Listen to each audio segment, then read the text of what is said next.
Hello, everybody. It is Sunday, December the 8th, 2024.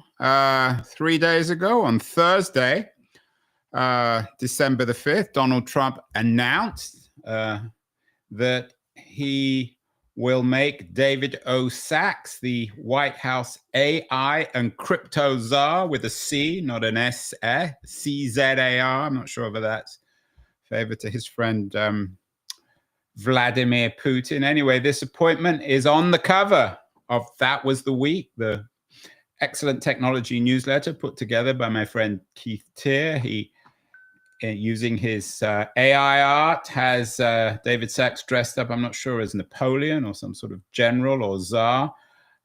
Keith, is this a big deal? What do you make of the appointment of Sachs? A czar is a king, remember? So, well, a Russian king, which is Russian a particular king, yeah. kind of king, right? Yeah. I think it's dramatic, actually. I think David Sachs it's dramatic for AI and it's dramatic for crypto. How dramatic it is for the average human being is a altogether different question. But for AI and crypto, it's massive. It gives him a lot of power in two fields that he's an investor in. And, there is an argument that says he's conflicted, but I would take the other side of that and say he's knowledgeable. And therefore, what he's likely to do in crypto and AI probably is going to be door opening for both of those platforms. It's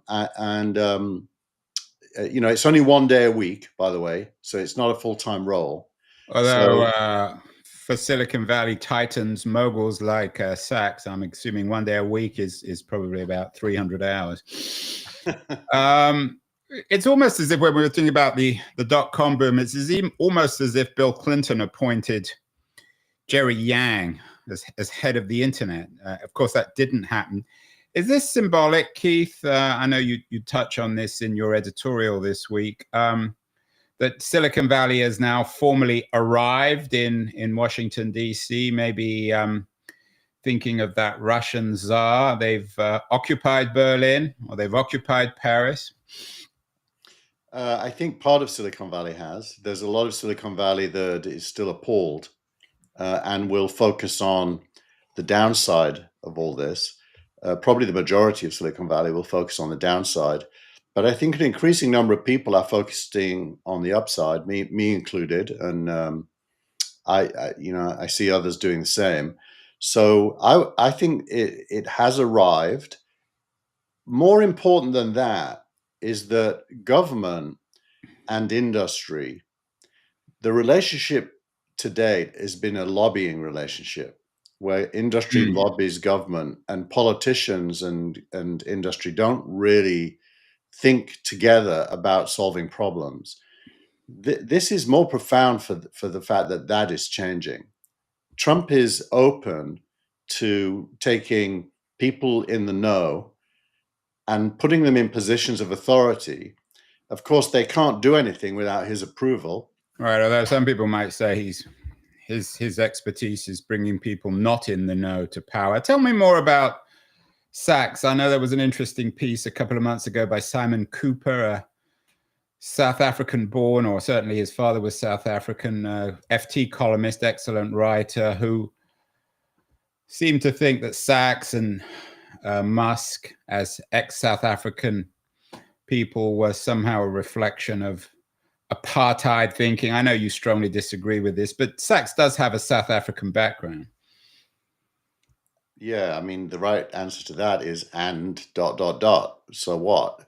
I mean, he's I'd say he's a fairly average Silicon Valley entrepreneur. I don't think. Well, he's a bit more than average, Keith. He's one of the, for better or worse, you may not like him or you may love him, but he's one of the stars. He's one of the most successful entrepreneurs in Silicon Valley. Well, Silicon Valley isn't average. So to say that he's average doesn't mean he's average in a world sense. But within Silicon Valley, he's certainly not an Elon Musk. Well, there's only one Elon Musk. He's not a Mark Sam Altman, but he's below. I mean, if they're the top rank, he's the next rank below, isn't he? Not really. I mean, look, what did he actually do? He built Yammer, which was a copy of another piece of software called Twtw, and he customized it to enterprise use.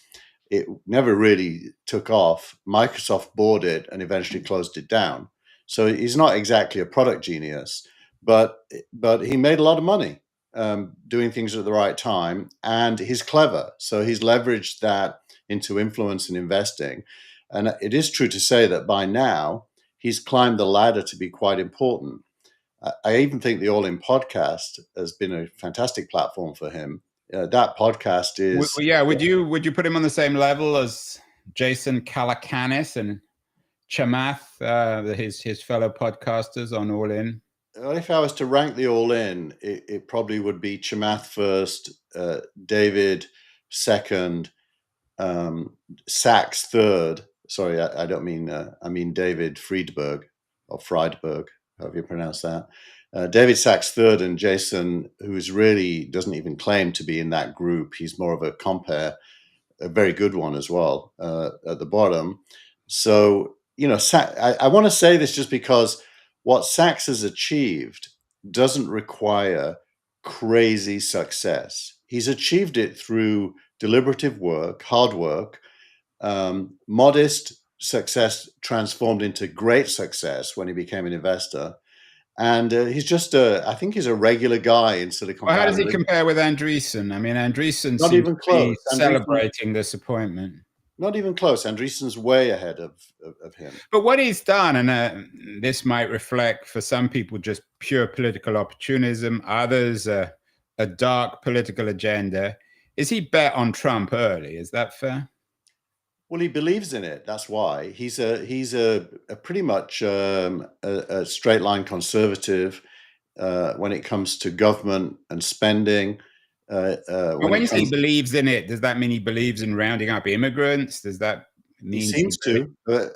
I mean, if you listen to him, he actually seems to believe in that. Not because he's racist, but because he thinks you need a border that's under control, and people who got across it because it was weak shouldn't be able to stay. So he's not exactly racist as much as he is operational and you know, about it. So he's not like a fascist or even a right-wing racist, but he is a believer in borders. Yeah, well, you can be a believer in borders and be a progressive. In your editorial, Keith, you and we're going to get to the Henry Farrell piece, a political scientist who analyzes what he believes is the shift in Silicon Valley to the right. But you say that Musk and Sachs are not on the right wing. Now, let's leave Musk out of it because we're talking this week about Sachs. We always talk about Musk. I'm quoting you here. You say, they believe in progress and see capitalism as capable of delivering if it is freed from regulatory straitjacket. I mean, even if that's true, and some people would argue, that makes them right wing. I mean, you just use these terms to suit yourself. Well, I define, firstly, as you know, I don't really like the labels left and right wing. So I was probably, yeah, but you're using a bit, fine, but you're using it in the editorial. I am, yeah. So, and I'm probably wrong to have done that based on who I am, but I did it anyway. You might be right, Keith. My measure, if those labels were to survive, my measure is all to do with humanism. That is to say, what is the best outcome for human beings? And I don't think anyone who cares about that can be labeled right wing. Now, you can disagree about their journey, their pathway, their plans, their manifesto, or whatever. But if their goal is humanistic, they're not right wing. And humanism is some vague concept. Everyone claims to be a humanist, except a few Marxist French philosophers. I mean, who isn't a humanist? What I mean by humanism is that you want the rising tide to lift all boats, and you don't want the concentration of wealth in a few hands. And you probably see a post-capitalist future driven by AI and automation, but right now that requires capitalism. So would you don't mention Reid Hoffman in this, and there've been a lot of pieces about the money from Silicon Valley going to Harris. Is there any, in your mind, ideological distinction between a Reid Hoffman or a Chris Sacca and a David Sachs? The main difference is the how to get there, not where we're going. So I do think there are differences about how to get there. You know, I was watching Meet the Press this morning, and Trump was interviewed and talking about health, and it occurred to me that he should actually recruit Mark Cuban and Reid Hoffman into his group, because they would contribute something, especially Cuban on health, where Trump's goal is better health delivered more cheaply, which is exactly Cuban's goal. Although I'm not sure Cuban or Hoffman would particularly want to work with JFK Jr., but that's another story. That might be an interesting... It would depend on what influence they had. I mean, I don't think Reid would say no to influence if it was real. So I think the question is it real? And maybe this is a first for this podcast, Andrew, but let's propose it. Bring in Cuban and Hoffman inside the tent and give them some authority. Yeah, I mean, the last thing I read about Hoffman is he was considering leaving the country because he feared retribution. It'll be interesting to see which side of Donald Trump we see, whether it's the revengeful side or the more creative side. It's still way too early to tell. He did, sorry, Andrew, just for what it's worth, he did commit this morning on the record to not seek retribution. The exact phrase was, being successful will be the best retribution. Yeah, we will see, Keith. But let's talk about this shift to the right. One of the links you have is Mark Andreessen suggesting that, and I'm quoting him here, big tech spent a decade doing everything possible to be the best conceivable progressive ally. They got treated with utter contempt, pounded daily, crucified in return. He's using some Christian language there. A full rethinking is required. So Andreessen is calling for a Silicon Valley response, or pivot, if you like, to the right. Henry Farrell, a Washington, D.C. based and influential political scientist, has a piece that you linked to. Why did Silicon Valley turn right? So there is a growing consensus that Silicon Valley has turned right. I know you've got these rather odd definitions of what right and left wing is, but something's going on in Silicon Valley. There's something in the political water, isn't there? Yeah, I mean, I think Andreessen's thing you could just take as bitter narrative, but I think the Henry multi-billionaires I never quite understand why a man of Andreessen's power and wealth success should be so bitter, but that's another story. Well, he's basically a child in a man's body when it comes to these fights, and it is what it is. I actually am not against him for being like that. It's honest. It's who he is. And Musk is the same, isn't he? Musk is Andreessen with hair and children. Yeah, but that's fine. But Farrell's a bit different, and what Farrell does is he questions the default narrative, which is that the Valley is reacting against the Democratic Party for being so anti-tech, and he says that something more profound is going on. Yeah, he talks about the end of what he calls, and I'm not sure if this is his term, the Silicon Valley consensus. Yeah, and you do see that. I mean, it's hard in these moments to understand what the future might look like, but the present contains, backward-looking romantics who yearn for a Silicon Valley as it was. I'm a bit one of those. I kind of look back to when I first came here, and I kind of feel good about it, and it feels less certain now. And there's those who look forward to a much more influential, operational, execution-driven. Andreessen's American Dynamism is a good example of that thinking. So in the present, there's a bit of a fight between backward-looking and forward-looking views, and the forward-looking ones are characterized as right-wing. I don't think they are right-wing, but that's how they're characterized. And I think a political framing anyway is wrong.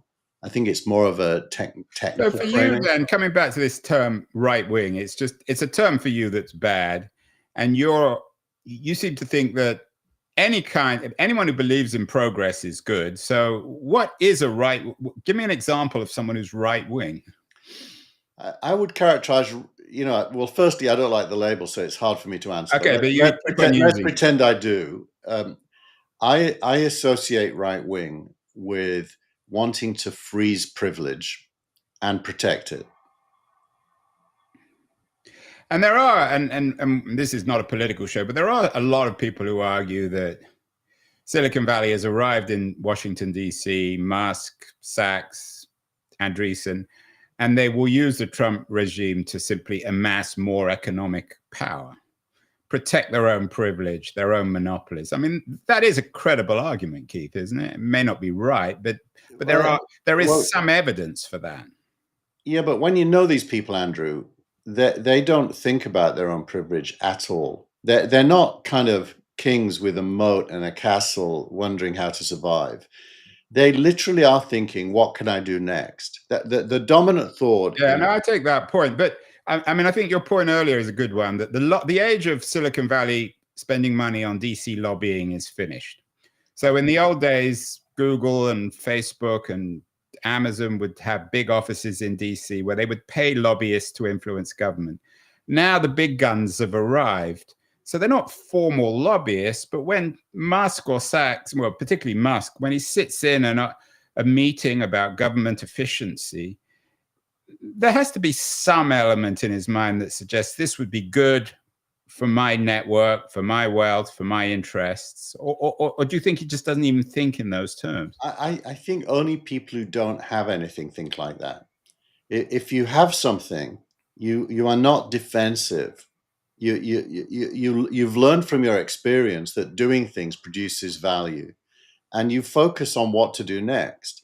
And so the whole critique of these people as being self-serving comes from people who have nothing and probably would be self-serving if they were in that position. So you're suggesting that having great wealth makes you less selfish. It's almost not having wealth, having created wealth from doing things. It's very different. Yeah, I mean, I had Jeff Jarvis on my show this week, who has this weird argument, in my view at least, that Murdoch's behind a lot of the anti-Silicon Valley sentiment because he's against the internet. Would you include press barons like Murdoch in that kind of camp, or are they different? I think the old money, if you will, is much more close to what you described as being self-serving. And Murdoch's definitely part of that. Now, he did build things, and he did get wealthy through building things, but he's not a person who understands how to build the future. So if you can't build the future, but building the future, Keith, sounds like a TED talk. I mean, what exactly does that mean? Well, it means taking all of the advances in human capability and putting them together into new things that serve us collectively. Right, but we've been through so many cycles of this. Well, I'll give you an example, Andrew. Talk about building the future with Facebook. I mean, a lot of people argue that didn't build a particularly good future.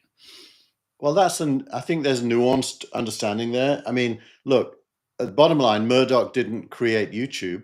He didn't create Substack or anything close to those. He didn't even buy some. I mean, he bought, which one did he buy that failed? Yeah, exactly.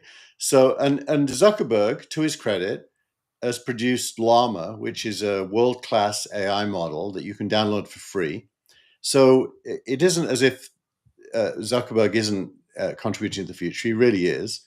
But he also did, 3D face masks that probably represent a dead end, at least for now. Yeah, I mean, well, we all know the one model of Silicon Valley is you fail fast, and you go on to the next thing.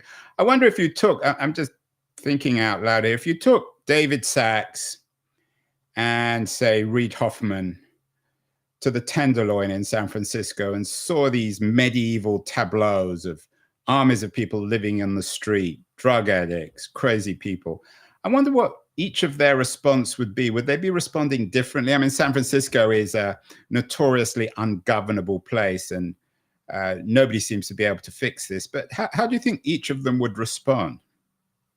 Yeah, hard question, Andrew. I mean, well, we'll have to do it if Sachs or we'll take them down. I'll offer to drive them. Just to give an attempted answer, I think there's a consensus amongst that group that the cause of San Francisco's Tenderloin is the Democratic administration's reluctance to address it. And so they'd probably start with policies and politics, not the consequence, but the cause. I actually think that's a mistake. I think the cause is even deeper than that, which is to do with where America is at. And you know, to change that, you need to turn around America's fortunes. But I think San Francisco has both local causes, but there are also macro causes. Yeah, well, maybe we'll do a whole show on that. You linked to there's some very, very good pieces in this week's newsletter. One by Clay Shirky. We haven't heard from Clay Shirky for a number of years. He sort of disappeared. I had a few emails with him. He was one of the most influential writers and thinkers within the digital progressive movement. He had an interesting op-ed in the New York Times this week, The Fragility of Blue Sky's Difference. And I'm quoting him here. He said, liberals moving away from X are giving up on the 20th century ideal of a public square. Are progressives falling into the nostalgia trap? I mean, Clay is a progressive, but a very smart one. Are networks like Blue Sky essentially attempts to return to the Twitter of 2008? No. Well, the Twitter of 2008 never existed. Twitter was always pretty open. It's just that the early adopters were technically savvy people. But also there was a lot of agreement, there was agreement about in the old day when I was on it, or at least actively on it. Well, there was agreement about technology. That I don't know if there was any real political discussion in those days, to be honest. But I think Clay Shirky's sentence you read out is the best sentence in the piece. I'm not sure the whole piece really stands up, but that sentence does. And I would question the word progressives. I think it's identitarians, people who are believers in identity politics and believers in seeing the world through the eyes of minorities, not everyone. Can't stand being in Twitter because they get offended that there are different points of view there. And so they're seeking a space where they can meet themselves. Shirky makes the point that, the people they don't like are going to show up sooner or later if it's successful, and they're going to have to deal with it. And so the real underlying question that Shirky puts on the table is, how do you deal with difference of opinion in a world of digital? I mean, I went on Blue Sky because everybody else went on. I have to admit, it's really annoying because it's just echo chamber. I mean, maybe it's the people I follow. I'm not even sure why I follow them, but echo chamber progressivism, not a lot of debate. Let's just quickly go back to Henry Farrell. He's a man of the left. What does he want? Is there anything in his piece that suggests this is what we want? We know what Trump wants. We know what David Sachs wants. We know what Mark Andreessen wants, and they're getting it, certainly for the next 4 years. There is the sort of the reactionary progressives who simply want to go back to 1998 or 2008, which of course is impossible. Farrell seems a little more intelligent. Is there anything constructive in his argument about what progressives should embrace in this new world? I don't think there's anything as precise as a list of things, but there is a kind of a reading between the lines narrative, which is roughly that Democrats need to re-embrace the neoliberal stance, he describes it, on markets and trade. And they need to understand the new intellectual frameworks for thinking about the world and America's place in it, and the role of technology in shaping that in a positive narrative, not a negative one.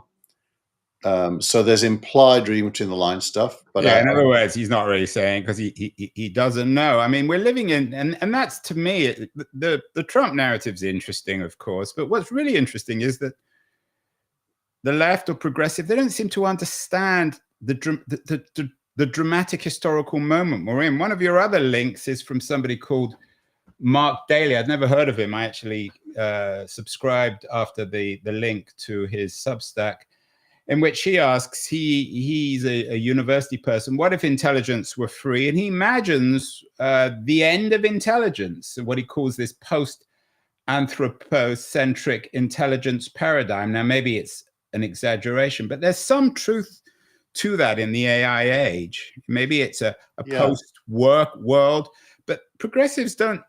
They simply want to just simply avoid it and go back to the cheerful certainties of Kamala Harris. Yeah, it's a very good piece. It mirrors a previous conversation we had, Andrew, about when we talked about specialisms being taken care of by AI and generalists being more and more important. In a way, he's mirroring the same thing. He's basically saying that, and his focus is education, that higher education, university education, will be commoditized by AI. Whether the actual degree will be commoditized is more of a business question, but the process of learning will be commoditized, and therefore professors and seminars and lectures will decline in value. And, the question mark, what does that mean? Yeah, and I'm quoting him here, all these, when he says, prestigious fellowships, methodological mastery, even the PhD itself become risks. And it's in this age where so many people are skeptical of expertise. So there's these weird historical forces going on. On the one hand, there's this reaction against expertise. On the other hand, there's this technology which undermines expertise. And it's no coincidence that perhaps the two frontline sectors that are going to be decimated by this at first are healthcare and academia, which are the most vulnerable, but also speak to the old regime. This is the week, of course, where somebody assassinated one of the senior executives at a healthcare insurance company in New York, and there was considerable glee and delight on the internet. Yeah, that was kind of disgusting, I thought. But interesting as well, Keith. And interesting to our times. Yeah, agreed. Look, I wouldn't use the word decimated, Andrew, the way you did. I would say that's an open question. It could be the right word. I hope the right word is modernized and reinvented or reimagined, because that's certainly possible. Decimated is what happens in the absence of imagination, where you're just seeking to save costs, and that I do think is Elon Musk's weak blind spot. Is he's more focused on saving money than he is on reimagining and reinventing. But I hope that's wrong. I hope his tech genes kick in and he reimagines and reinvents. And so as I put my finger on the pulse every week and see which way the wind is blowing, I'm looking for signs of modernization, reimagination. And that essay about intelligence certainly contributes towards that, if read in the right way. It could be read in a completely different way as well. I agree. Yes, it's certainly not the last we hear of it. You've been very kind to make a Keenon interview always the interview of the week. This week I chose Mitchell Baker, who is the woman behind Mozilla. She's an Internet Hall of Famer. It's an interesting interview, although in a sense, in my view, at least a little bit depressing, because she is also part of an old world, and she doesn't seem to really have an answer to which way we go now. Another of the interviews that I didn't choose, which was also interesting, was with Stanford's Steve Blank, who's a thinker on military stuff. And you have a link to a piece he wrote, How to Flip the Script, Beat China and Russia, and Fix the Broken Department of Defense. For Blank, the Pentagon is like the universities and healthcare and needs to be fundamentally reformed. So that speaks of our radical moment, Keith, doesn't it? It does. And Steve Blank is a super clever guy. I didn't watch your interview. Maybe you can say something about what he said. But people need to watch. I'm not going to give it away. People watch. It was episode 2262, and I entitled it "Steve Blank on How to Hack the 21st Century." In an odd way, I mean, if I was going to be unkind to Mitchell Baker, hers was on how to hack the 20th century. So Blank is basically saying the Department of Defense has to allow civilians to control innovation in warfare, which is kind of interesting. is basically saying that the permanent secretariat of the Department of Defense and the political heads aren't capable of understanding what's possible, and that in order to succeed, they need to bring in civilians, like Palantir, one would guess, or the other guys. I've got their name, begin with A. Of course, there's Twtw and another. I know you don't like this term, but most people describe them as very right wing. Yeah, but that's another sign of this big overarching theme of government and industry working together. Well, that's the euphemism, but actually, it's just as David Sachs has arrived in DC. It's Peter Thiel and the Palantir guys arriving in DC, arriving in the Pentagon, and reshaping it. There's a book actually called Unit X, written by a couple of Silicon Valley-based technologists, which is on the FT shortlist of best business books of the year. I think it's going to win it. It's perfectly timed. It's a very good book about this experiment of creating what they call Unit X within the Pentagon that imports Silicon Valley thinking and technology into how run the Pentagon. But for some people, of course, Keith, this is really chilling. I mean, we rely or we trust government to make the right decisions. Do we want Thiel or Musk or somebody else, Mark Andreessen, to be deciding whether or not we go to war? I don't think they'll be deciding, but I think they'll be contributing thinking to the question of how and what. Not whether to go to war, but how and what with. And you kind of want the minds that are most aware of current possibilities to be answering. The best and the brightest. I remember that term, Keith, from the 60s, Robert McNamara, and it was him and those kind of smart people, quote unquote, who dragged America into Vietnam. Well, look, I'm an unashamed globalist. I don't believe nation states should go to war, and I think the human race would be best served at a global level by figuring out the better use of resources. But I'm also aware that's an idealistic point of view that isn't likely to happen anytime soon. So then you want to make sure the backward-looking trends in the world don't succeed. Yeah, and in a way, it's been such an odd week. Remember all the hysteria over the Arab Spring? Clay Shirky was one of the people who argued that. This week, the Assad Syrian regime collapsed in about a day, and there's no celebration on the left.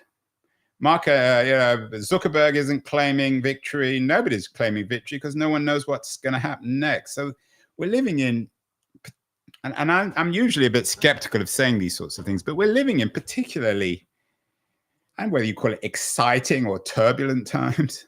Well, not to shock our audience, but, and I don't know enough, I'm dangerous in this area, but let's just say my uneducated, instinctive set of thoughts is that Assad is a little bit like a Saddam Hussein, that is to say, a Ba'athist, a secular leader.